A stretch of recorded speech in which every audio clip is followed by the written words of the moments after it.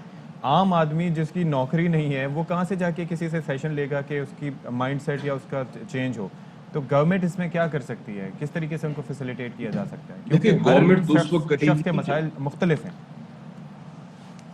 دیکھیں پہلی چیز یہ کہ گورنمنٹ تو اس وقت کرے گی جب گورنمنٹ کو ادراک ہوگا اور گورنمنٹ سیریس ہوگی اس مسئلے کو سالو کرنے میں. اب گورنمنٹ کو آپ ایکسپیکٹ نہ کریں کہ گورنمنٹ آپ کے لیے کچھ کرے گی, آپ کے لیے گورنمنٹ نہیں کر سکتی. وجہ اس کی میں بتاؤں آپ کو, جب کوئی شخص گورنمنٹ میں آتا ہے وہ خدمت کے لیے نہیں آتا, وہ پیسے بنانے کے لیے آتا ہے. آپ دیکھیں کہ اگر 20 روپے کی چکن مل رہی ہے نیشنل اسمبلی کی کینٹین میں, اور 20 روپے کی چکن کسی عام انسان کو نہیں ملتی کھانے کے لیے, بالکل. تو وہاں جو زندگی کے مزے ہیں, جو ان کو پرکس اینڈ پریویلیجز ہیں, جو مراد حاصل ہیں, بالکل عدل نہ وہ آپ ہونا, سب بند کر چیزوں دیں. میں بیلنس نہ ہونا, یہ بھی بہت بڑا ظلم نہ ہے, یہ بھی ہونا, بہت بڑا یس ظلم ہے. اچھا بالکل. یہ مجھے بتائیے گا ڈاکٹر موئز, کوئی بھی حادثہ ہو جاتا ہے, عوام کو لٹرلی اتنی کیا, میرے ورڈز کے لیے مجھے معاف کیجیے گا, لیکن ایسی کیا تکلیف ہوتی ہے کہ وہ جو فوٹیجز ہوتے ہیں جو کہ نہایت ہی حساس فوٹیجز ہوتی ہیں, کہ جن کو دیکھ کے دیکھنے والے کو بھی دماغی ہیلتھ پہ کافی زیادہ اثر پڑ سکتا ہے. دماغی ہیلتھ چھوڑے, جو گھر والے ہیں ان پہ بھی پتہ نہیں کیا اثرات مرتب ہوں گے. یہ کیوں ہوتا ہے؟ کسی شخص نے خودکشی کر لی, ویڈیو بن گئی اور ویڈیو وائرل, ہر شخص وہ ویڈیو وائرل کرے گا, کوئی واٹس ایپ پہ وائرل کر رہا ہے, کوئی فیس بک پہ لگا رہا ہے. یہ کیا رویہ ہے؟ لوگوں میں اخلاقیات کی اتنی کمی کیوں ہے؟ ہم نے میرے خیال میں بہت سارے پروگرام میں یہ بات کی ہے کہ اس ملک میں عدم برداشت ختم ہو چکا ہے, اس ملک میں اخلاقیات ختم ہو چکی ہے, ہمارے معاشرے کے اندر بے حسی بڑھ چکی ہے. جو بڑھ چکے وہ بے حسی ہے. اگر ایک شخص کے ساتھ حادثہ پیش آ رہا ہے, کوئی قتل ہو رہا ہے, کوئی گر رہا ہے اور آپ اس کی ویڈیو بناتے ہیں, اس کا مطلب ہے آپ کی انسانیت مر چکی ہے, آپ کو احساس ہی ایسا ہی نہیں ہو. کہ وہ سامنے والا شخص کیا کر رہا ہے, اور آپ صرف ویڈیو بنا کے وائرل کرنا چاہتے ہیں. یہ خود غرضی کی بہت بڑی علامت ہے انسان کی, اور معاشرے میں خود غرضی جب بڑھ جاتی ہے تو پھر انسان سے رابطہ ختم ہو جاتا ہے. تو مجھے پتہ نہیں, سمجھ میں نہیں آتی مجھے لوگ کیوں کرتے ہیں. اصل میں وہ ٹک ٹاک والا رواج بڑا چلا گیا ہے. ہر آدمی صبح اٹھتا ہے تو کوشش کرتا ہے اپنی فوٹو جو ہے وہ سوشل میڈیا پہ ڈالے, وہ کھانا کھا رہا ہے تو ڈالے. کبھی کبھی اٹس اوکے فائن, اگر آپ کو انیوژول ڈفرینٹ کھانا کھا رہے ہیں, کہیں باہر کھا رہے ہیں, تو آپ چاہتے ہیں کہ آپ کے دوستوں کو پتہ چلے. مگر دیکھیں اس کا ایک پرابلم اور بھی ہوتا ہے. وہ پرابلم بھی ہوتا ہے کہ پھر آپ عادی ہو جاتے ہیں, کوئی بھی چیز ہو, چاہے وہ غیر انسانی سلوک ہو رہا ہو کسی کے ساتھ, آلسو ایک آپ اس ریس ہے کو کہ ہمیں ویڈیو کتنے بنا کے زیادہ آپ اس لائکس کو ملتے وائرل ہیں, کریں گے, کیونکہ آپ ہم کے اندر حس کتنا ختم ہو زیادہ جاتا ہے. شیئر ہمیں کیا بالکل جاتا ہے, ایسے ہی ہے. کتنا زیادہ ہمیں ڈسکس کیا جاتا ہے. بہت شکریہ جی, ڈاکٹر معیز احمد ہمارے ساتھ موجود تھے. مدیہ اس میں ایک اور چیز بھی ہے, یہ تو ایک اور یہ ایک رویہ ہے نا کہ آپ نے ویڈیو کوئی دیکھی اور اس کو جگہ جگہ سرکولیٹ کیا, یہ انسان ہماری نیچر بن چکی ہے. اس کے ساتھ ساتھ ایک اور چیز, کسی حادثے کی صورت میں اٹھانے والا ایک نہیں ہوتا, ویڈیو بنانے والے ایمرجنسی سروس کو کال کرنے والا کوئی نہیں ہوتا, لیکن تماشا دیکھنے کے لیے, ویڈیو بنانے کے لیے سارے وہاں پر موجود ہوتے ہیں. تو یہ پتہ ستی ہے, آپ نارمل روڈ پہ بھی جا رہے ہو نا, اور آپ کہیں دیکھیں چھوٹا سا ایکسیڈنٹ ہوا ہو, مدد کے لیے کوئی نہیں گاڑی اپنی سائڈ پہ پارک کر رہا ہوتا کہ ہم نکل کے دیکھیں اگر کسی کو مدد کی ضرورت ہو. بٹ ہاں, گاڑی یا بائک لگا دیں گے صرف دیکھنے کے لیے. انسانی یہ ہیومن بیہیویئر کی, اور خاص طور پہ یہاں پر کہ ایک پل کے پل اوپر پہ کھڑے ہو کے وہ ویسے ہی نیچے دیکھنا, 3 لوگ شروع ہو گئے تو سارے لوگ آ کے بائکس روک کے, گاڑی میں روک کے, سارے کے سارے وہاں سے تماشا پتہ دیکھنے کے لیے. یہ تماشبین والی نیچر ہے. ایسا ہی یہ ہے. تماشبین والی نیچر ہے, مطلب صرف تماشا دیکھیں گے, کریں گے کچھ نہیں. سو اللہ کرے جی, خیر جو زبیر کے گھر والوں کو اللہ پاک صبر جمیل عطا فرمائے, اور اللہ نہ کرے کہ کوئی اور نوجوان بے روزگاری کے ہاتھوں اپنی زندگی کا ایسے خوفناک خاتمہ کرے. اب ذرا آگے بڑھتے ہیں, اور ایک خطرہ جو کہ پچھلے دنوں انفیکٹ 2019, 2020 میں اور 2021 میں بھی, خیر 2019 میں تو اس کا جنم لیا تھا نومبر میں, پورا 2020 ہمارے اس کی نظر ہو گیا, 2021 میں بھی ہم نے اس کے بہت سارے کیسز دیکھے. اور ہم بات کریں کووڈ کی, جو خطرہ ہماری سروں پہ منڈلا رہا تھا اور اب وہ مزید بڑھ گیا. جی, ایک کے بعد ایک ویریئنٹ, اور ویسے تو کہہ رہے ہیں کہ تقریباً 39,000 میوٹیشن یہ وائرس کرنے کی کیپیسٹی رکھتا ہے, لیکن نئے نئے نام آ رہے ہیں جی, بڑے دلچسپ. اور کہا یہ جا رہا تھا کہ ایک نام تو چائنیز صدر کے نام پہ بھی آنا تھا, تو وہ انہوں نے چینج کر دیا. پھر اس کے بعد یہ اومیکرون, اب یہ جو اومیکرون آیا ہے, اس پہ بھی پہلے ایک فلم آ چکی ہوئی تھی, تو میرے خیال سے بہت, آف کورس نام ہم لوگوں نے بنانے اور چیزوں سے انسپائرڈ ہی بنانے, لیکن ستی کیونکہ یہ جو وائرس اس کے بارے میں بتایا جا رہا ہے کہ ایک تو اس میں بھائی جو سمٹمز ہیں وہ کافی کم ہیں. نارمل جو کووڈ تھا اس میں تھا نا کہ آپ کی سونگنے اور ٹیسٹ کی صلاحیت چلی جاتی ہے, لیکن اس کے جو سمٹمز ہیں وہ تھوڑے بہت مختلف ہیں. ساتھ میں کہا جا رہا ہے کہ یہ پھیل بہت تیزی سے رہا ہے, بہت ذرا یس.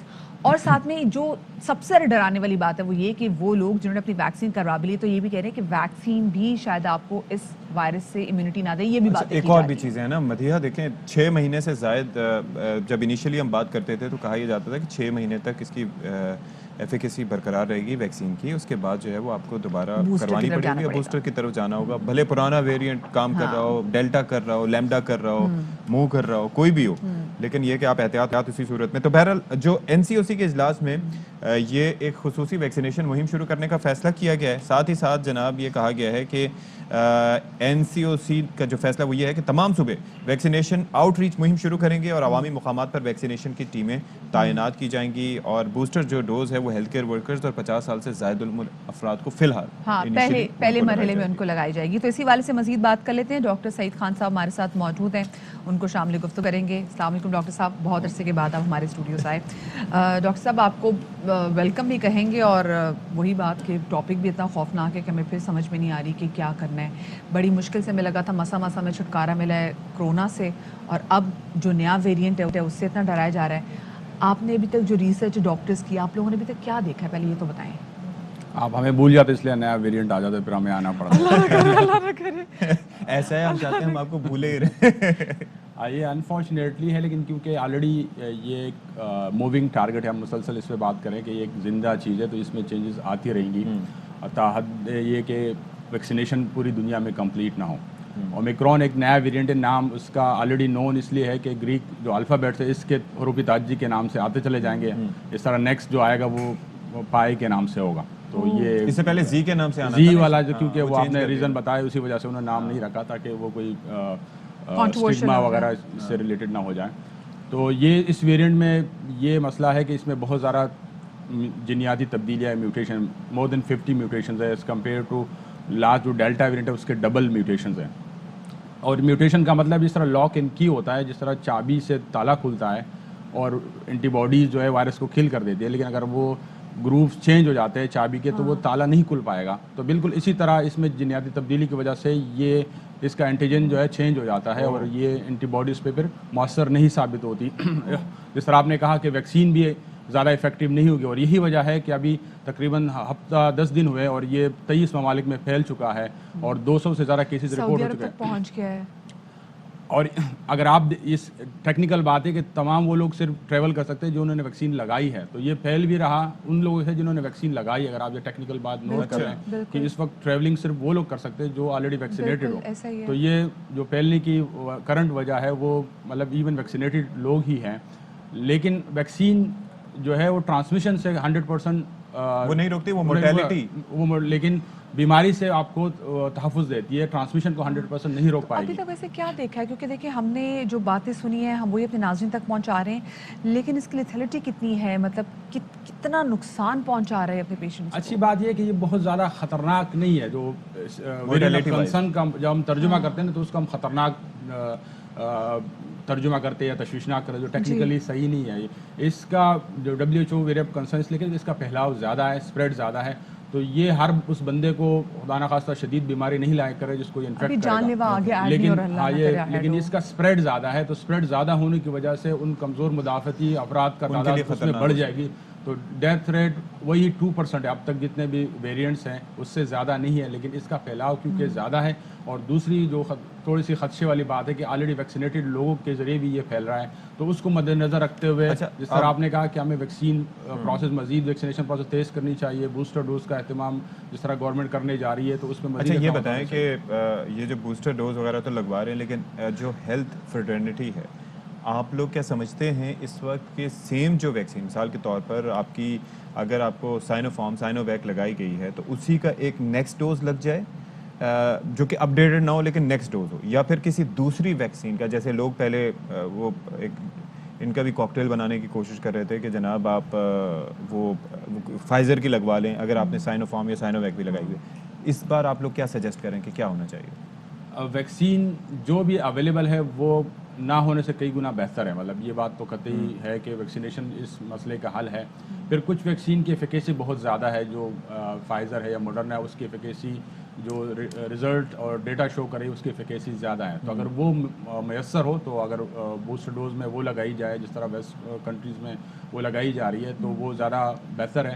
اگر وہ کیونکہ اس کی اویلیبلٹی, لیکن یہ آپس میں جیل ان کیسے کرتے ہیں؟ ایک ہے انیکٹیو وائرس اور دوسرا ہے میسنجر RNA. ہر ویکسین کا جو ٹارگٹ ہے وہ اسپائک پروٹین ہے. ٹھیک ہے, چاہے انیکٹیو وائرس ہے وہ پورا وائرس یوٹیلائز نہیں ہوتا, اس میں جو اسپائک ریجن ہے جو فائزر میں فوکسڈ ہے, یہ جو mRNA وائرسز ہے اس میں وہ اسپائک ریجن کو فوکس کیا گیا ہے, اس طرح وہ زیادہ افیکٹو ہوتی ہیں. انیکٹیویٹڈ وائرس میں باقی جنگ کافی چیزیں ہوتی ہیں, لیکن جو افیکٹو ریجن ہے وہ اسپائک پروٹین ہے, تو اس لیے وہ زیادہ جو ہے اس کی رزلٹ زیادہ بہتر اس لیے آ رہے ہیں. صحیح ڈاکٹر صاحب, کیونکہ اب ہم بوسٹر ڈوزز کی طرف بھی جا رہے ہیں, سو کتنا امپورٹنٹ ہے کہ ان بوسٹر ڈوزز سے پہلے وہ افراد جنہوں نے ویکسین لگوائی نہیں ہے, جن میں اسپیسیفکلی تو بچے بھی آ رہے ہیں, کیونکہ بچوں میں بھی کہہ دیا گیا کہ آپ ان کو سائنوفارم بھی لگا سکتے ہیں اور آپ ان کو 5 سال سے زیادہ عمر کے بچوں کو فائزر لگ سکتی ہے, and Pfizer is absolutely safe for this age limit ہم جس کو ہم کہتے ہیں. سو آپ کو کیا لگتا ہے کہ کتنی جلدی ہمیں اس پروسیس کو مکمل کرنا چاہیے بجائے کہ ہم بوسٹر ڈوزز کی طرف یہ جائیں؟ بہت اہم بات ہے, اور ٹیکنیکلی یہ سب سے امپورٹنٹ ٹارگٹ ہمارا وہ ہونا چاہیے جنہوں نے ابھی تک ویکسین نہیں لگائی.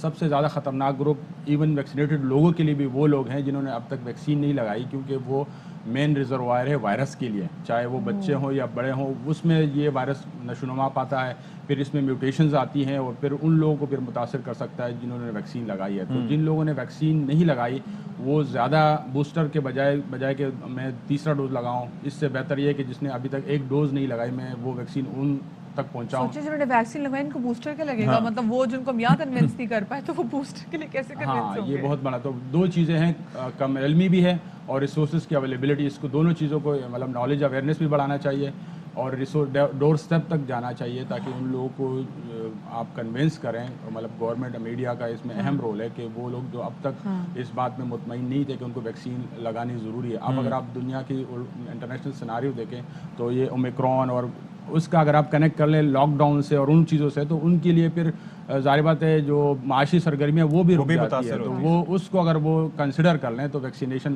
فوری کر لیں. اچھی بات یہ ہے ہمارے پاس پاکستان میں کہ اس وقت جو پازیٹیو ریشو بہت کم ہے, 1% سے بھی کم ہے. تو یہ بہت یہ اللہ کی مہربانی, یہ اللہ کی مہربانی اور بہت آئیڈیل ٹائم ہے ہمارے لیے کہ ہم ویکسینیشن کو اور مؤثر کر لیں. مطلب اللہ کی مہربانی, ظاہری بات ہے کہ بھائی آپ ایکشن لیتے تو اللہ آپ کا ساتھ دیتا. جو ہمارے مزاج ہے نا یہ معجزہ ہے ڈاکٹر صاحب. میں مطلب یہاں ابھی بھی لوگوں کو سمجھا رہی ہوتی ہوں کہ نہیں بھی ہے کووڈ ہے, وہ کہتے ہیں گلاں بڑیاں ہوئی ہیں. آپ بحیثیت ایک ڈاکٹر لوگوں سے کیا اپیل کرنا چاہتے ہیں اس ٹائم پہ؟ میں یہ اپیل کرتا ہوں کہ اللہ میں ہمیں جس طرح آپ نے کہا بہت چانسز دیے ہیں, بہت ہمیں خصوصی مہربانی کی ہے, لیکن اس کا ناجائز فائدہ نہیں اٹھانا چاہیے کیونکہ پوری دنیا کو آپ دیکھیں وہ بھی اللہ تعالیٰ کی مخلوق ہے. آپ باقی ممالک دیکھیں, یورپین کنٹریز ہے, ایون باقی مسلمان ممالک ہے, انڈیا کو آپ دیکھیں کتنی کیجویلٹی ہوئی, کتنے لوگ امریکہ, تو لوگ کافی بڑی تعداد میں لوگ متاثر ہوئے ہیں. پھر ان کی معاشی حالت کافی ہم سے بہتر ہے, ہم تو اتنا افورڈ بھی نہیں کر سکتے. تو ہمیں خدا رہا اس چیز کو اہمیت دینی چاہیے کہ ویکسینیشن پروسیس کو بالکل اس میں حصہ ڈالنا چاہیے. گورنمنٹ اپنے طرح کوشش کر رہی ہے لیکن عوام کی شمولیت کے بغیر یہ ویکسینیشن پروسیس ممکن نہیں ہے. عوام کو بالکل اس میں حصہ ڈالنا چاہیے اور اپنے جلد سے جلد ویکسینیشن پروسیس جو ہے آگے بڑھانا چاہیے. اگر کسی کی 2 ڈوزز ویکسین کی نہیں لگی وہ فوری لگائیں, اور آس پاس ایسے افراد جنہوں نے ابھی 1 ڈوز بھی نہیں لگائی ان کو کنونس کرنا چاہیے اور ان کو ویکسینیشن فوری لگانے چاہیے تاکہ یہ جو ویریئنٹس ہیں تب پیدا ہوتے جہاں پہ ان کو پاکٹس ملتے ہیں, جہاں پہ ویکسین نہیں لگی وہاں پہ جس طرح یہ نشوما پاتے وہاں سے. اب لوگوں کو فائن کرنا شروع کر دینا چاہیے. مطلب اب اگر نہیں لگا رہے نا ویکسین کریں ان لوگوں کو فائن. وہ جیسے سم بند ہو رہی تھی, آپ نے دیکھا تھا نا کتنا لمبا رش لوگوں کی قطاریں لگی تھی ویکسین لگوانے کے لیے کہ سم نہ دوسری طرف بھی جا رہے تھے نا, وہ کہہ رہے تھے فارم بھر کے بس ایسی جو 3000 3000. چلیں جی, بہت شکریہ جی. ڈاکٹر سعید خان صاحب ہمارے ساتھ موجود تھے اور ہم بات کر رہے تھے کہ کتنا ضروری ہے اب کہ جب نیا ویریئنٹ اومیکرون آ گیا ہے تو ایسے میں بوسٹر تو لگوانے ہیں, لیکن وہ لوگ جنہوں نے اپنی ویکسین نہیں لگوائی پلیز خدا آپ بھی اپنی ویکسین. اچھا جی, اب یہ ہم آپ کو بتا رہے ہیں کہ ویسے تو افواج پاکستان کے جو اہلکار ہیں پاکستان میں اپنی خدمات انجام دیتے ہیں اور اپنی جانوں کا نذرانہ بھی پیش کرتے ہیں اس مٹی کے دفاع کے لیے, لیکن اقوام متحدہ کے جو امن مشنز ہوتے ہیں اس کے اندر بھی پاکستانی فوجی دستے بڑھ چڑھ کر حصہ لیتے ہیں. اور ایسے میں خدمات کی انجام دہی کے دوران حوالدار محمد شفیق جو ہیں وہ شہید ہو گئے ہیں, ایسا بتانا ہے SPR کا. اور حوالدار شفیق جو ہیں وہ سینٹرل افریقن ریپبلک میں خدمات کے دوران شہید ہوئے. ان کی نماز جنازہ میاں چنو میں ادا کر دی گئی ہے. پورے فوجی اعزاز کے ساتھ سپرد خاک کیا گیا ہے حوالدار شفیق کو. اور حوالدار شفیق فروری 2021 میں UN مشن میں شامل ہوئے تھے اور اب تک 162 اہلکار امن مشن میں خدمات کے دوران شہید ہو چکے ہیں.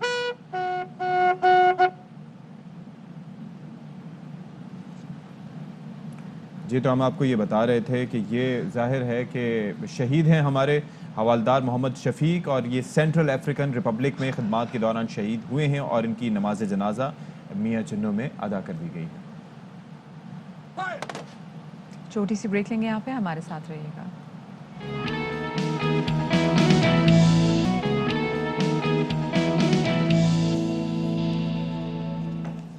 اچھا جی, ویلکم بیک. اور اب آپ کو بتائیں کہ متحدہ عرب امارات جو کہ ہم کہہ سکتے ہیں کہ قریب ترین ایک ٹورسٹ ڈیسٹینیشن ہے فار پاکستانی, اور پاکستانی وہاں پر نہ صرف یہ کہ اپنا روزگار کماتے ہیں بلکہ سیر و تفریح کی غرض سے بھی وہاں پر جاتے ہیں. اور آج بڑا امپورٹنٹ دن ہے وہاں پر. آج ہے جناب, آج سے قومی دن وہاں پر آج تو منایا جائے گا, لیکن اس کے ساتھ ساتھ لانگ ویکینڈ کا بھی وہاں پر آغاز ہو رہا ہے. جی بالکل, لانگ ویکینڈ کا آغاز ہو رہا ہے اور 50ویں سالگرہ جو ہے منائی جا رہی ہے UAE کی. اچھا, اور جو سال کا آغاز ہوا ہے اسپیسیفکلی اس میں ہم نے دیکھا ہے کہ جمیرہ بیچ, برج عرب, اٹلانٹس اور دیگر مقامات پر شاندار فائر ورکس کی گئی ہیں. اور UAE کی قومی دن کی خوشی میں آج دبئی ایکسپو میں انٹری بھی ہم آپ کو بتاتے چلے.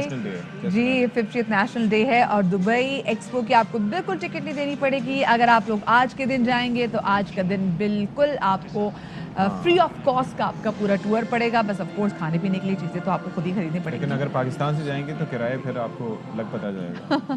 تو پتہ نا کہ جب وہاں پہ ان کا نیشنل ڈے بھی ہوتا ہے تو سچی وہاں پہ کتنی کمال سیلز لگتی ہیں, زبردست سیلز لگتی ہیں. جس میں ریٹ مٹا کے نہیں پاکستان میں سیل نہیں لگتی, پاکستان میں بالکل سیل نہیں لگتی. سیل لگتی ہے اگر آپ نے دیکھنا ہو تو ویسٹرن کنٹریز میں دیکھ لیں یا آپ دبئی میں دیکھ لیں کہ ابھی ان کا 50th جو نیشنل ڈے ہے اس پہ سیل لگی ہوئی ہے, آگے جو کرسمس ہے اس کی سیل لگی ہوئی تھی, پچھلے دنوں بلیک فرائیڈے کی سیل لگی ہوئی تھی.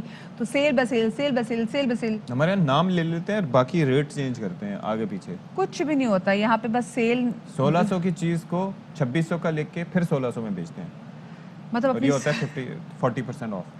بالکل جی. تو یہ تو ہماری آگے صورتحال ہے, اور یہاں پہ ویسے سیل سب سے زیادہ لگنی چاہیے کیونکہ ملک میں مہنگائی دن بدن بڑھتی چلی جا رہی ہے. اور اگر ہم موازنہ کریں پچھلے 21 مہینوں کا کہ کیا صورتحال رہی پاکستان کی مہنگائی میں, تو 21 مہینوں میں آج کا دن جہاں پہ ہم کھڑے ہیں, جہاں پر ہم سانس لے رہے ہیں, وہاں پر مہنگائی بلند ترین سطح پر پہنچ گئی ہے. آپ نے پھل لینی ہو, آپ نے سبزیاں لینی ہوں, آپ نے گھی, انڈے, شہد, یہ سے اشیاء خورنوش ہوگی. مدیہ یہ ادارے بجلی کا شماریات بل, ویسے کیا کر رہا ہے, مجھے گیس, سمجھ نہیں آ رہی.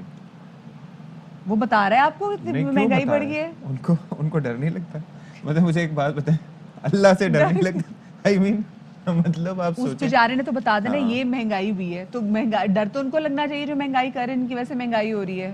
اچھا جی. اور اس کے اندر جناب یہ بڑی بات ہے کہ یہ اعداد و شمار جاری کیے جا رہے ہیں, کیونکہ حکومتی وزراء تو ہر چیز میں ہم یہ دیکھتے ہیں کہ ایٹ ٹائمز یہ لگتا ہے کہ وہ ساری چیزیں ڈالتے ہیں کیا دنیا بھر میں جو مہنگائی ہو رہی ہے اس سے, بھلے جو ہمارا ڈومیسٹک پروڈیوس ہے, بھلے جو ہے وہ پر کیپٹل انکم نہیں پر دیکھتا ہے. کیپٹل انکم نہیں دیکھتے. پر کیپٹل انکم کیا ہے, کہ کیا ہونی چاہیے. اچھا, وزارت خزانہ کے جو ترجمان ہیں مزمل اسلم صاحب, وہ یہ کہتے ہیں کہ 1970 کے بعد دنیا میں بدترین مہنگائی کا دور ہے جس کا پاکستان پر بھی اثر آیا. تو کیا کہا انہوں نے, آپ کو ذرا دکھاتے ہیں. 70 کے بعد پوری دنیا بدترین مہنگائی چل رہی ہے, اور یہ جو بدترین مہنگائی چل رہی ہے اس میں جو ہے پاکستان کو بھی جو ہے اس نے بہت زیادہ فرق ڈالا ہے. تو جناب مہنگائی کی صورتحال آپ کے سامنے ہے, یہ سٹاپ ہوگی یا ہمیں عادی ہونا پڑے گا, کیا ہم کر سکتے ہیں؟ ہمارے ساتھ موجود اب ہیں, گل ود گئی ہے, اب عادی ہونے کی بات نہیں, اب گل ود گئی ہے. گل ود گئی مختاریہ. تو ہمارے ساتھ موجود ہیں معاشی تجزیہ کار خرم شہزاد, ان کو شامل گفتگو کریں گے. السلام علیکم خرم, اینڈ ویلکم ٹو باخبر سویرا. گڈ مارننگ خرم. یہ بتائیں, یہ جو ادارہ شماریت تو بڑے آرام سے جو ہے بتا دیتا ہے کہ جی 21 ماہ میں سب سے زیادہ مہنگائی کی جو شرح ہے وہ آج کے کرنٹ دور میں ہم دیکھ رہے ہیں. تو یہ is there any stop to it, یا ہمیں عادی ہونا پڑے گا اس کا کہ بھی ابھی تو اور ودنی ہے مہنگائی؟ نہیں, اسٹاپ سے ان کا مقصد یہ بھی ہو سکتا ہے کہ یہ اعداد و شمار جاری کرنا بھی رک سکتا ہے یا نہیں رک سکتا.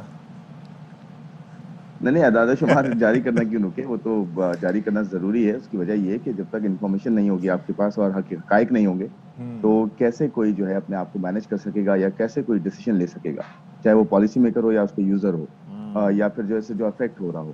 تو دیکھیں, جہاں تک مہنگائی کا تعلق ہے, بالکل صحیح بات ہے کہ 21 مہینے کی جو ہے وہ ہائیسٹ جو ہے وہ لیولز ہیں اس وقت, اور 17 مہینے کا چینج جو ہے مہنگائی میں وہ 17 مہینے کا ہے. اس کا مطلب یہ ہوا کہ ہم پری کووڈ لیولز پہ دوبارہ پہنچ گئے.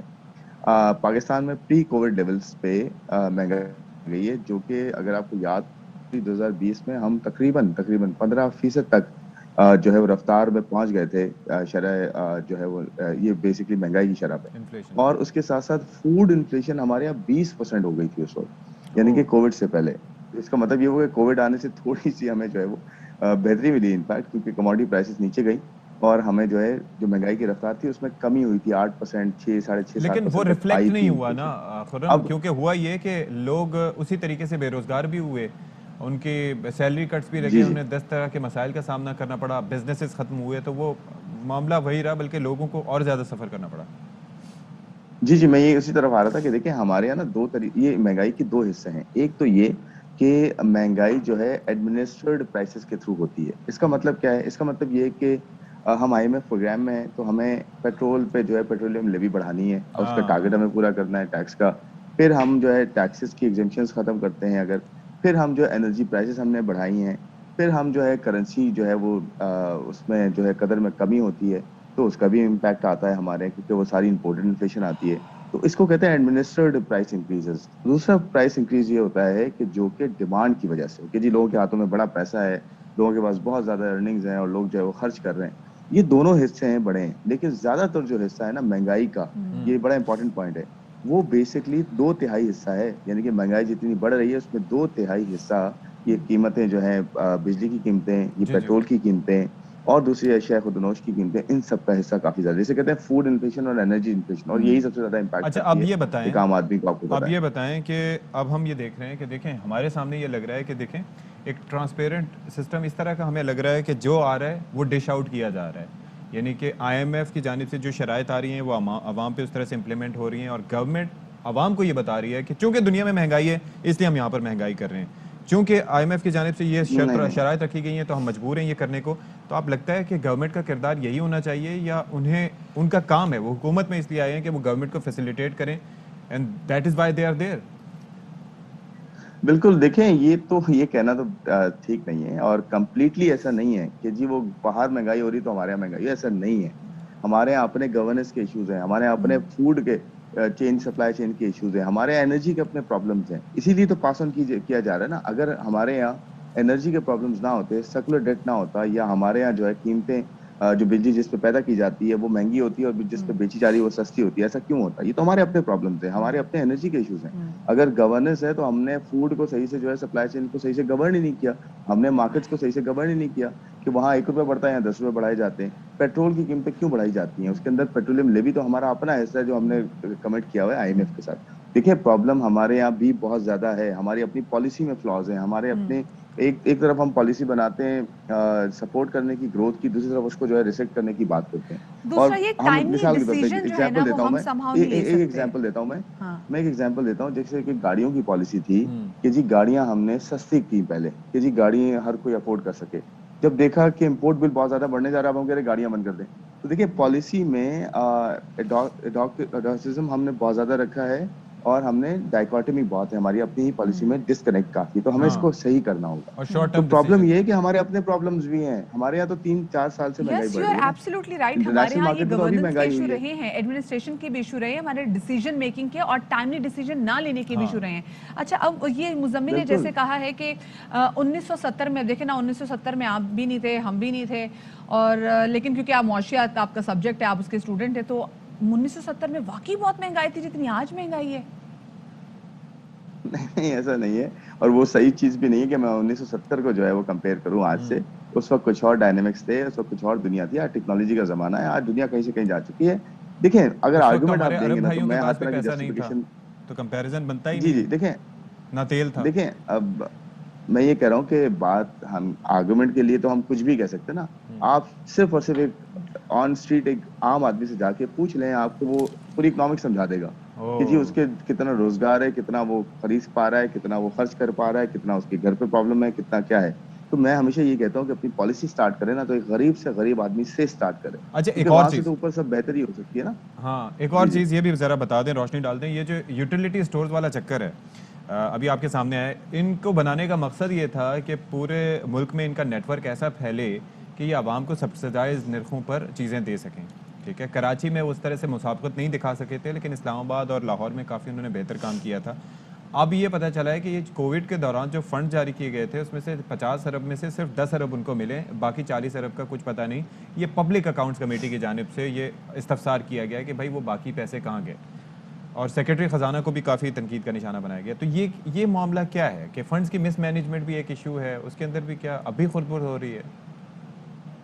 دیکھیں سیدھی سی بات یہ کہ یوٹیلیٹی اسٹورز جو ہیں وہ ان کا کوئی خاص فائدہ ہو نہیں رہا. اس کی وجہ یہ ہے کہ لوگوں کو اگر کوئی چیز فراہم ہوتی بھی ہے تو وہ ایک بہت ہی ایک سرٹن جو ہے وہ نمبر آف پیپل کو ہوتی ہے، وہ کراس دا بورڈ نہیں ہوتی اس طرح سے. دوسری بات یہ کہ آپ قرضہ لے کے اگر سبسڈی دے دیں گے، مثال کے طور پہ آپ کوئی بھی پروگرامز کر رہے ہیں، قرضہ لے کے سبسڈی دینے سے بہتر ہے قرضہ لے کے اپ اسکل کریں اپنی ورک فورس کو، ان کو اس قابل کریں کہ وہ اپنا کوئی کاروبار کر سکیں یا کاروبار کا حصہ بن سکیں اور گلوبل لیول پہ کمپیٹ کر ٹھیک سکیں. ہے. اسی کو آپ کنورٹ کریں ایکسپورٹس میں کہ ہم کیا اسکلز کریٹ کریں، اس کی کیا مارکیٹ کریٹ کریں. اور دنیا میں کس چیز کی اس وقت جو ہے نا، میں مثال دیتا ہوں کہ چپ مینوفیکچرنگ کی اس وقت جو ہے بڑا پرابلم ہے. پوری دنیا میں چپ شارٹیج ہے، ہر چیز میں چپ یوز ہوتی ہے، آپ کو پتا ہے. تو چپ پہ ہم کام کریں. انڈیا نے ایک کمپنی کو پر کمپنی $1 بلین انسینٹیو دے رہی ہے وہ کہ آپ آئیں چپ مینوفیکچرنگ یہاں لگائیں اور ہمیں بھی فائدہ دیں، دنیا کو بھی ایکسپورٹ کریں. تو ہمیں فوکس اپروچ کے ساتھ چلنا ہوگا. یہ مہنگائی کے ایشوز، یہ انٹرسٹ ریٹس کے ایشوز، یہ اور ڈیٹ کے ابھی ایشوز، تو یہ خورم سب ٹھیک منی ہو سکتے ہیں بجٹ اگر بھی آ اپنی رہا ہے، یہی تو 4 چیزوں لوگ پہ تو اس چلیں. لیے بڑے پریشان ہیں کہ جو IMF کے تحت جو نیا منی بجٹ ابھی اناؤنس کیا جائے گا اس میں کیا کچھ لوگوں کے لیے تحفے تحائف ہوں گے مہنگائی کی صورت میں. اس میں دیکھیں جی ٹیکس جب ہٹے گا، ٹیکس سے مراد ہے ٹیکس کی ایگزمپشن بڑھیا. جب ختم ہوگی تو نیچرلی مہنگائی میں اضافہ ہوگا، کیونکہ جب بھی آپ سیلز ٹیکس کی ایگزمپشن کسی سے ختم کریں گے, جو پہلے یعنی کہ اگر میرے پاس ٹیکس مجھ پہ لگتا تھا وہ نہیں تھا, دوبارہ وہ لگا دیا گیا ایک طرح سے, تو ڈیفینیٹلی میں اپنی پروڈکٹ میں جو ہے اس کو پاس آن کروں گا, تو مہنگائی کا ایک جو ہے وہ امپیکٹ وہاں سے آتا ہے. لیکن میں ایک چیز یہ کہوں گا یہاں پہ, اچھی بات جو اچھی سلور لائننگ جو ہے وہ یہ ہے, جاتے جاتے ایک بات جو ہے وہ یہ ہے کہ آپ کے انٹرنیشنل مارکیٹ میں سپلائیز جو ہے نا وہ آنا شروع ہو گئی ہیں. اس اگلے 6 مہینے میں ہمیں جو ہے ہوپ فلی مہنگائی میں جو ہے وہ کمی آنا شروع ہو سکتی ہے. ابھی آئل گرا ہے تو $10 $15, یہ بڑی اچھی خبر ہے پاکستان کے لیے کہ انٹرنیشنل مارکیٹ میں آئل گر گیا ہے. لیکن وہ پاس آن اس لیے نہیں کیا جائے گا کیونکہ آپ کو پتا ہے ہمارے پروگرام میں ان کے ساتھ ہم نے کمٹ کیا ہو تو شاید اتنا زیادہ ریلیف نہ ملے, لیکن ہمیں 6 مہینے میں ایٹ لیسٹ جو ہے وہ کچھ ریلیف نظر آ سکتا ہے کرنٹ اکاؤنٹ پہ, مہنگائی پہ, روپی کی اسٹیبلٹی پہ, جو کہ آپ کو تھوڑی سی رسپائٹ دے سکتا ہے. چلیں جی, لیٹس سی کہ کیا ہوتا ہے. خرم شہزاد صاحب بہت شکریہ آپ کا, اور اوپیک پلس کا اجلاس بھی ہونے جا آج, تو وہ پھر اپنی پروڈکشن کم کرنے, بڑھانے یا موجودہ سطح پر برقرار رکھنے کا فیصلہ ہوگا, اور بہت سی چیزیں اس پہ ڈپینڈ کریں گی. یہ تو آپ قسم خدا کی ڈرائے ہی جا رہے ہیں, آپ جو باتیں کر رہے ہیں. پھر بھی منی بجٹ آنا ہے, اس میں جس طرح سے ٹیکس پڑے گا تو سمجھ میں نہیں کیا ہوگا.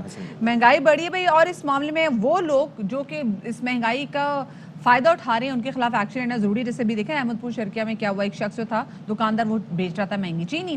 اچھا مہنگی چینی بیچنا جناب کو مہنگا پڑ گیا. اچھا تحصیلدار نے چینی 30 روپے مہنگی فروخت کرنے پر دکاندار کو چھپڑ جڑ دیا. ہوا یہ کہ جناب دکاندار کو گرفتار کیا.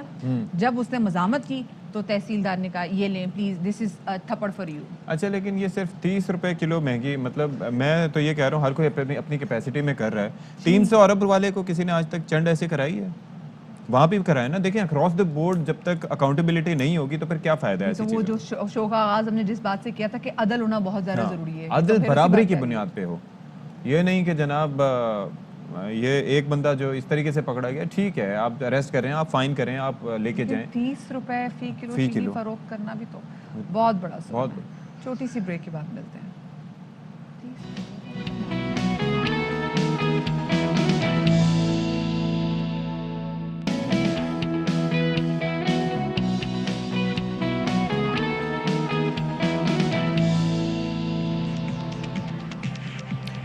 جی باخبر سویرا میں ایک بار پھر سے آپ کا خیر مقدم ہے, اور ہم آپ کے سامنے موجود ہیں. کچھ مزید اہم ایشوز پر بات کریں گے, اور اس کے اندر جناب یہ جو ای وی ایمز کا معاملہ کہاں تک پہنچا ہے ویسے؟ ای وی ایم کا معاملہ یہاں تک پہنچا کہ کل تو کہہ دیا ہے فواد چودھری صاحب نے کہ اگر الیکشن کمیشن اس حوالے سے کچھ کام نہیں کرے گا تو پھر آپ کو پتا نا فنڈز تو جاری حکومت ہی کرتی ہے. الیکشن اچھا, 2 طریقے سے کسی چیز کو دیکھنے کے زاویے ہوتے ہیں. ایک تو یہ گلاس ہے, میں کہتا ہوں آدھا خالی, آپ کہیں گے آدھا بھرا ہوا ہے, ٹھیک ہے. اسی طریقے سے ای وی ایم کا مخفف جو ہے وہ کس کا مخفف ہے, وہ یہ دیکھنا ہے کہ اپوزیشن کس طرح سے اس کو دیکھتی ہے. ایول اینڈ وشز مشین کہا تھا شہباز شریف صاحب نے, اور ویسے کیا تھا وہ الیکٹرانک ووٹنگ مشین, طرح طرح کے نام دیے جا رہے ہیں. لیکن اب یہ کہ یو ریممبر اتحادیوں کو پھر اس پہ آگے اتنے مسئلے مسائل تھے, اتحادی کہتے ہیں ہمیں اس میں اعتماد میں لیا, لیکن پھر جب ہم جوائنٹ سیشن ہوا, لیکن جب joint session per of course اچانک جب وعدے کیے گئے کہ ہاں بھی آپ کے جو ساتھ ہم نے وعدے اس وقت کیے تھے پورے کریں گے, تو وہ پہ واپس آ گئے. اور وزیر اعظم صاحب کی ایک ملاقات ان کا وہ کام کر گئی. اب بہرحال کہا یہ جا رہا ہے کہ الیکشن کمیشن کو فنڈز وغیرہ جاری کیے جائیں گے اور چیزیں ٹھیک ہو جائیں گی, سارٹ ہو جائیں گی. الیکشن کمیشن کے اپنے ریزرویشنز تھے, ان کا کیا ہوا کچھ پتہ نہیں. مردم شماری کا کیا ہوا, الیکشن کمیشن نے اس پہ کام کرنا شروع کر دیا. لیکن آپ نے بلاول بھٹو سرداری کا سنا نہیں, جو ان کا یوم تاسیس تھا پشاور میں, سو اس میں انہوں نے کہا کہ یہ RT2 ہے. جی ہاں, سسٹم ہے نا, مطلب یہ میں بھی پرون ٹو ہیکنگ اور مختلف چیزیں ہو سکتی ہیں. ہیک کیسے ہو سکتا ہے, اس میں تو انٹرنیٹ ہی نہیں ہے. انٹرنیٹ نہیں ہے تو اس کا مطلب ہے جو فرض کریں میں نے, ہاں پر وہ کہہ رہے تھے نا کہ ایلفی بھی اگر کوئی ایک بٹن میں ڈال دے تو وہ پوری مشین خراب ہو جائے گی. تو طرح طرح کی چیزیں دیکھیں, آپ کو پتا ہے کہ اتنے ٹرکس یوز ہو سکتی ہیں. اچھا دیکھیں, ہم مشورے تو نہیں دے رہے, نہیں ایسا نہیں کرنا.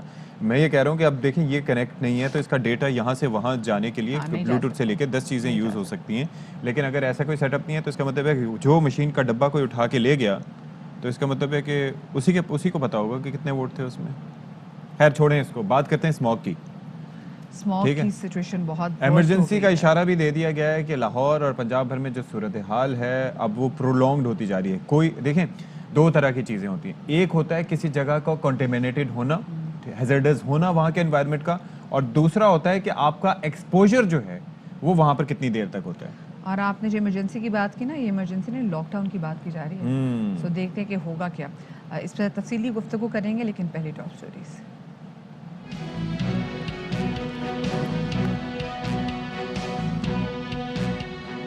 ہائی کورٹ نے اسموگ کو تشویشناک قرار دے دیا. تدارک کے لیے فوری اقدامات کی ہدایت. عدالت کا کہنا ہے کہ متعلقہ محکمے ماحولیات ایمرجنسی کی تجویز پر غور کریں. ہو سکتا ہے لاہور میں لاک ڈاؤن بھی لگانا پڑے.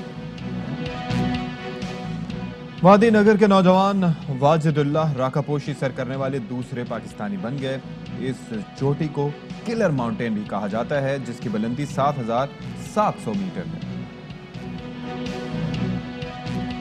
ریلوے اسٹیشن پر دوسروں کا بوجھ اٹھانے والے کلی بھی اب تعلیم حاصل کر سکیں گے. ملتان ریلوے اسٹیشن پر کلیوں کو تعلیم دینے کا سلسلہ شروع. پنجاب حکومت کے تعلیم بالغان منصوبہ.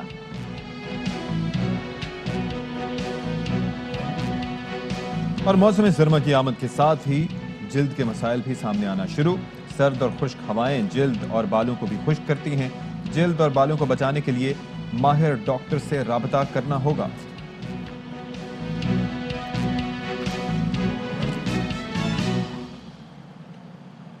اچھا جی، پنجاب بھر کی بات کریں، لاہور کی بات کریں تو وہاں پر یہ جو اسموگ ہے اس کے ڈیرے ڈل چکے ہیں اور یہ ڈیرے ایسے ہیں کہ یہ ختم ہونے کا نام نہیں لے رہے ہیں. This is very alarming. ہم بات ابھی یہ کر رہے تھے ہیڈ لائنز یہ جو ہماری تھیں اس سے پہلے، ٹاپ سٹوری سے پہلے، کہ کس طریقے سے ایک چیز ہوتی ہے کہ کسی جگہ کا خراب ہونا، پھر آپ کا ایکسپوجر لیول ہونا، کہ آپ کتنی دیر تک وہاں پر موجود ہیں، بریتھ کر رہے ہیں اس ٹاکسیکیٹڈ ایئر میں جس سے آپ کے پھیپھڑے متاثر ہو رہے ہیں اس حد تک کہ جو لاس ہے وہ دیٹ از irreversible. تو اس وجہ سے اب پریشانی جو ہے وہ بڑی سنگین ہو گئی ہے. بالکل جی. اور لاہور ہائی کورٹ نے اس حوالے سے ایکشن بھی لیا. انہوں نے کہا کہ جلد از جلد اس کے خاتمے کے لیے کچھ کیا جائے.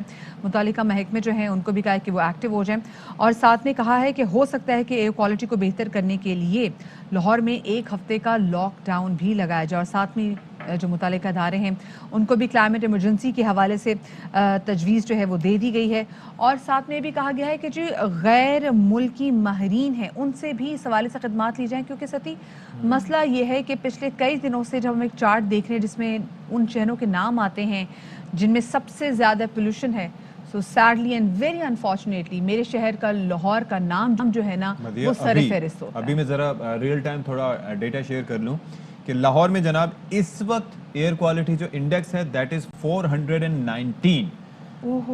آپ اندازہ کیجئے جو سیف 250 ہو گئی. جی سیف ریشو جو ہے وہ 0 سے 50 ہے. 50 کے بعد 100 تک ماڈریٹ، 100 سے 150 تک وہ لوگ جن کے پھیپھڑوں میں کوئی پرابلم ہے ان کے لیے مسئلہ کر سکتا ہے، اور 150 سے اوپر اللہ ہی حافظ ہے. اور 150 کے بعد 200، 200 سے 250، 250 سے 300، 300 سے 350، پھر 400 اور ابھی جو ہے وہ 419. اچھا وجوہات بڑی دی جاتی ہیں، وجوہات بڑی دی جاتی ہیں کہ اسموگ کی ریزن کیا ہے. بتایا جا رہا ہوتا ہے جی کہ لوہے کے کارخانوں میں ٹائر جلائے جا رہے ہیں جس کی وجہ سے اسموگ میں اضافہ ہوتا چلا جا رہا ہے. یہ میئر لاہور نے کہا تھا جب آپ کو پتا ہوتا ہے کہ اتنی چیزیں ہو رہی تو ایکشن کیوں نہیں لیا جاتا.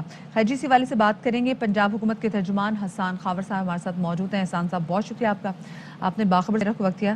حسان سب سے پہلے تو یہ بتائیے گا کہ جو دن بدن ہم دیکھ رہے ہیں کہ ورلڈ پولیوٹڈ سٹیز میں لاہور کا نام ٹاپ 5 سے نیچے آ ہی نہیں رہا اور کبھی کبھی تو ٹاپ پہ بھی آ جاتا ہے. یہ اتنا بڑا مسئلہ ہے، ہر سال یہ ہوتا ہے، کیوں نہیں اس کے تدارک کے لیے کچھ کیا گیا؟ یہ مسئلے کا حل کیوں نہیں نکل رہا؟ دیکھیے اس بات میں تو کوئی شک نہیں کہ لاہور میں فضائی آلودگی کا مسئلہ بھی ہے. جو آپ کہتے ہیں نا کہ یہ نمبر 1 پہ آ رہا ہے، یہ بنیادی طور پر دنیا کے کئی شہروں میں یہ مسئلہ ہے اور یہ دن کے مختلف اوقات میں یہ رینکنگ بدلتی رہتی ہے. لاہور میں جو اسموگ کا مسئلہ ہے یہ آج کا نہیں ہے اور یہ پچھلے کئی دہائیوں کی جو ہماری پالیسیاں ہیں یہ اس کے نتیجے میں ہوا ہے. ہم لوگوں نے جو گرین کور تھا اس کو بے دردی سے ختم کیا، اپنے جنگلات کو ختم کیا، جو ہماری زرعی زمینیں تھیں اس پہ ہاؤسنگ سوسائٹیز بنائیں، ٹریفک میں بے تحاشا اضافہ ہوا. لاہور میں ہم نے بہت زیادہ پیسے ڈالے اور اس کی وجہ سے بہت سارے لوگ لاہور پہ آئے، پریشر پڑا باقی جگہوں سے، تو یہاں کی فضا پہ اس کا بہت برا اثر پڑا.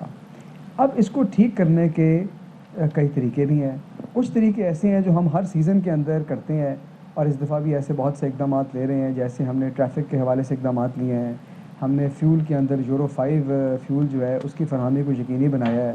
اس کے علاوہ انڈسٹریز جو ہماری لاہور کے آس پاس کی ہیں ان کو چیک کیا جا رہا ہے. تو بہت سارے کام ہو رہے ہیں، لیکن ہمیں لانگ ٹرم میں اس کا کوئی حل سوچنا ہے اور اس کے لیے پاکستان تحریک انصاف کا جو منصوبہ درخت لگانے کا ہے، میں سمجھتا ہوں کہ یہ بہت اہم کردار ادا کرے گا لاہور کی فضا کو بہتر بنانے میں اور پورے پنجاب کی فضا کو بہتر بنانے میں اور پاکستان کی فضا کو بہتر بنانے میں، تو ایک تو وہ بہت بڑا منصوبہ ہے۔ دوسرا ہماری جو وفاقی حکومت کی electric vehicle policy, EV policy, اس کے زیر تحت بھی بہت ساری الیکٹرک وہیکلز آئندہ آنے والے سالوں میں آئیں گی انشاءاللہ، اور اس سے ٹریفک کی وجہ سے جو پولوشن ہے اس میں بھی خاطر خواہ کمی آئے گی۔ اچھا، سارے پلان ہیں آج کے نہیں، آگے کافی عرصے میں جا کے قابل عمل اور قابل استعمال ہو سکیں گے۔ اس وقت اس سلسلے کو روکنا کس طرح سے ہے یہ ذرا ہمیں بتائیے گا، کیونکہ لاہور ہائی کورٹ نے بھی صورتحال کو تشویشناک قرار دے دیا، ایک ہفتے کے لاک ڈاؤن کی بھی بات کی گئی ہے۔ آپ لوگ تیار ہیں اس کے لیے؟ لاہور ہائی کورٹ میں جو ہیئرنگ ہوئی تھی وہاں پہ یہ تجویز بھی اس کا ذکر ہوا، اور کیونکہ دلی کی مثال تھی اور دلی سے انہوں نے دیکھا کہ دلی میں بھی ایسے ہوا ہے، تو انہوں نے کہا کہ اس تجویز پہ بھی غور کرنا چاہیے، اور عدالت کی ظاہر ہے کہ کوئی حکم نہیں تھا لیکن ایک بات زیر غور آئی ہے، اور عدالت اگر کوئی احکامات دے گی تو ظاہر ہے کہ اس کی پابندی جو ہے وہ حکومت کو کرنی ہوتی ہے، لیکن اس تجویز پہ بھی بالکل غور ہونا چاہیے، اور غور کر بھی رہے ہیں، اور تمام اقدامات کے اوپر غور ہو رہا ہے جو اس سلسلے میں لیے جا سکتے ہیں۔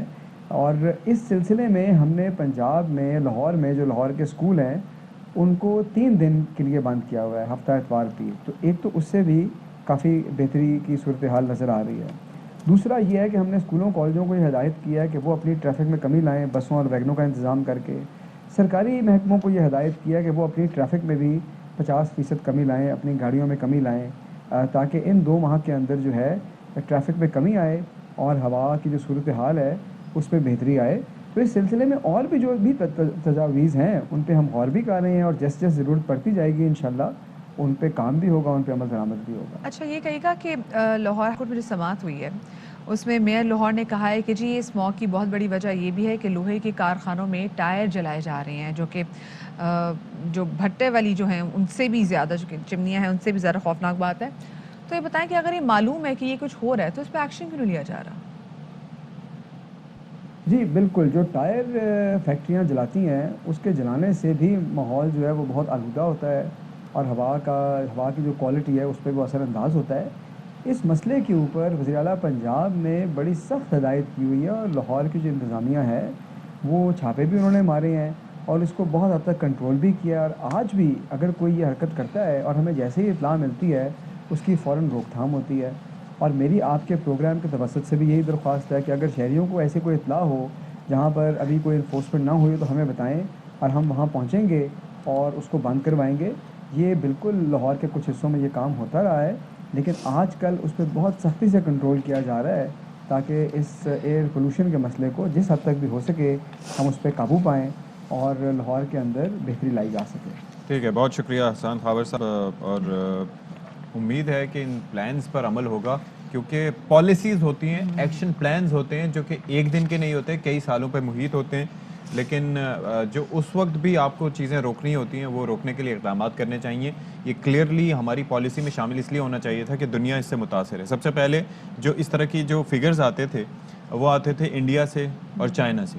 اب وہاں پر آپ دیکھ لیں کہ کمپیریٹیولی ہمارا اس معاملے میں ہم پہلے نمبر پہ ہیں، دلی جو ہے وہ دوسرے نمبر پہ ہے، پھر اس کے بعد چائنیز اور نارتھ کورین سٹیز آ رہے ہیں، پھر کراچی کا نمبر آ رہا ہے، تو یہ تشویشناک بات ہے جی۔ اچھا، جو فصلوں کی جو بقایا جو روئن سے جلائی بھی جاتی ہے نا، اس کے لیے بھی ایسی مشینری موجود ہے جس میں دھواں نہیں بنتا۔ سو پرائیویٹلی لوگ جب اس کا استعمال کر رہے ہیں، دنیا جہان میں اس کو استعمال کیا جا رہا ہے، تو ہمارا استعمال کیوں نہیں کیا جاتا؟ اینڈ ویری انفارچونیٹلی سب کو پتہ ضرور ہے کہ اس کے تدارک کے لیے کیا کچھ کیا جانا ہے، پر کیا نہیں جاتا۔ اسموگ کا ایشو آج کا نہیں ہے، جو لاہور میں رہنے والے لوگ ہیں ان کو معلوم ہے اسموگ کا ایشو آج سے 10-12 سال پرانا ہے، اور اس کی وجہ سے لوگوں کو کافی زیادہ تکلیف برداشت کرنی پڑتی ہے، لیکن کیا کچھ جا رہا ہے وہ آپ کے سامنے ہے۔ اب ذرا آگے بڑھتے ہیں اور ذرا شہر ملتان کے حوالے سے بات کریں گے۔ آپ کو بتائیں گے کہ ملتان میں ایک بہت زبردست انیشیٹو لیا گیا ہے، وہ انیشیٹو لیا گیا ہے ملتان ریلوے اسٹیشن انتظامیہ کی جانب سے۔ وہ کلی جو آپ کا سامان کا بوجھ اٹھائے، ہم دیکھتے ہیں کہ ریلوے اسٹیشن پہ ہمیں ہماری گاڑیوں تک پہنچاتے ہیں، یا پھر ہمارا سامان ہماری گاڑیوں سے لے کے ٹرین تک پہنچاتے ہیں، اور یہی کہا جاتا تھا کہ بس یہ ان کا تو کام ہی جو ہے بوجھ اٹھانا ہے، تو اب ان کی زندگیوں میں روشنی آنے والی ہے کیونکہ اب وہ تعلیم حاصل کر سکیں گے۔ بڑی اچھی بات ہے جی، کیونکہ تعلیم حاصل کریں گے، اس کے بعد تعلیم بالغاں، یہ منصوبہ ہے بیسکلی پنجاب حکومت کا، اور اس کے اندر انہیں فیسیلیٹیٹ کیا جائے گا، اور ملتان کے ریلوے اسٹیشن پر تو یہ تعلیم جو ہے وہ دینے کا سلسلہ بھی شروع کر دیا گیا ہے۔ تو مرزا احمد علی رپورٹ کریں، ذرا دیکھیے۔ حمزہ الف